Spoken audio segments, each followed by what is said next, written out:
All right, good evening, everybody. So as I've been going back through a couple of my more recent videos, I was looking at them and realizing it seems like there's an awful lot of problems that are happening in the videos. And to be honest, I really just wanted to document those problems as they were having. They might have only happened once, but I still wanted to document them so that I could at least go back and look at them myself and see what exactly was happening, and hopefully at some point figure out a resolution to them. Now, I will say, not everything has been, horrible with these inverters. I mean, for what's the cost? $1,200, $1,300 a piece. I've been able to get a split phase output with 2 inverters. Not necessarily the cheapest inverters, but definitely not the most expensive either. And I'm able to power a significant portion of my house with these inverters. The setup and installation was really easy. I mean, you follow the instructions, it tells you what gauge wire you need to use. Pretty sure it tells you what size breaker you need to use. So the rest of it's just hooking it up. I think my scenario is a little more complicated than probably a lot of people. A lot of people are probably going to try and do 100% off-grid, no grid connection whatsoever. They're not going to mess with bringing grid power into these inverters.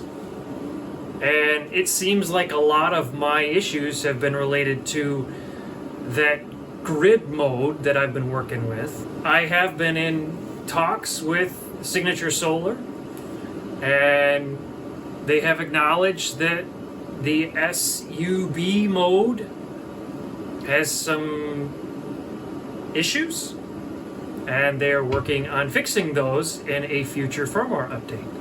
So that was good to hear.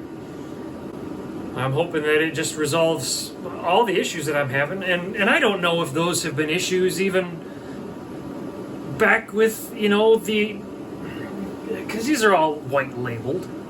I don't know if it's the original inverter that's had these problems all along, and just in the work that I've done, it's revealed them, or is it something specific to the firmware that's been modified specifically for these inverters?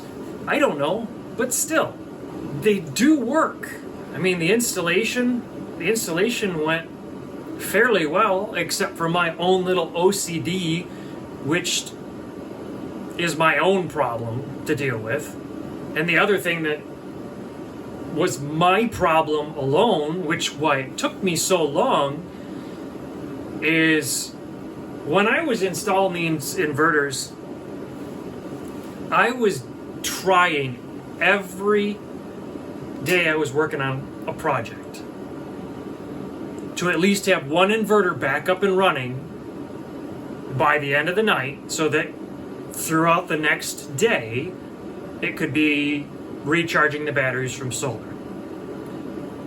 If I would have just stopped, left it all disconnected, and only connected everything together at the very end when I was all done, I think that right there would have saved me a world of grief from the install. I am by no means powering my entire house. I don't have the battery capacity for it. I don't have the solar for it. Especially where I live in Michigan. We're in winter time right now. I know that I don't have the full capacity. But right now I am powering almost every single 120 volt outlet in my home. If I look at the panel behind the camera, I see utility room lights, which are these ones right here, water softener, sump pump, furnace, and smoke detectors. So those are the only 120 volt circuits that are not powered by these inverters. And it does work. Yeah, there's some annoyances there's little flickers here and there when a load gets turned on. But from my understanding, at least from the handful of different things that I've seen and talked to people, you're going to see that a lot with a lot of different inverters, unless you're really shelling out some money. I mean, we're running microwave, dishwasher, washing machine, and those aren't small loads. I'm by no means maxing it out. I'd love to move the well, the water heater. Well, water heater's going to be a big vampire. But I'd love to move the remaining 120 circuits and the well over. But right now I need to focus on getting some more capacity. I need to figure out a few other personal environment issues relating to how I want to wire certain things up and make it work. But I mean, they are working. I mean, if you look at this, in the grand scheme of things, I know the wiring's not to my liking, but these 2 units are it. That's it. You got, what, 7 connections down here, if you include 8, I guess, if you include the 2 parallel cables, and 8 over here, as opposed to, you know, wires running all over the place. So they're very clean, simplistic, all-in-one units for what, $1,300 a piece? So I don't want you to think that my entire experience with these inverters has just been an absolute nightmare, because it hasn't. I think the biggest issues that I've had with them is probably just due to how I'm using them. I mean, you've seen other YouTube videos of other users of the system that they haven't talked about having some of these issues, so for all I know, it's something that I'm doing or something I have set up wrong.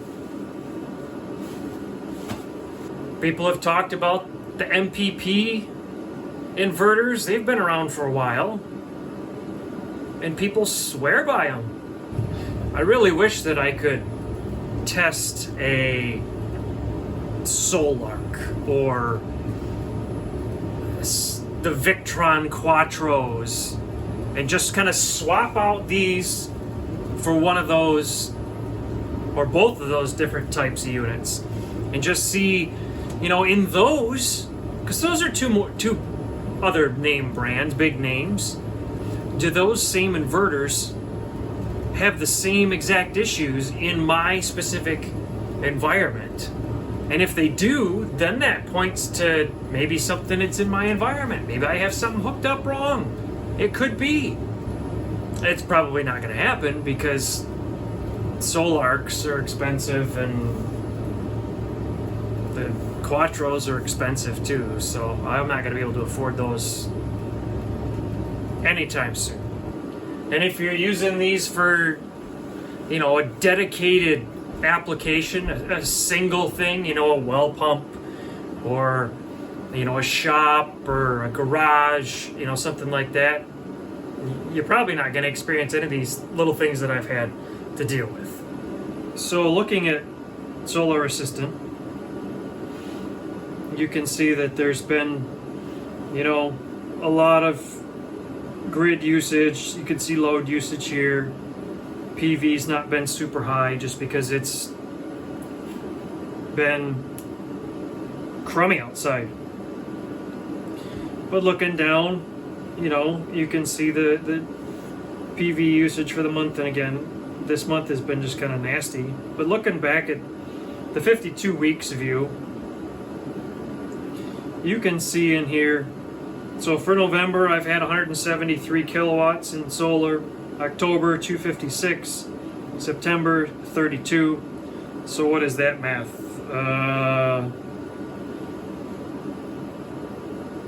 3 what, 460, 450 something, 450.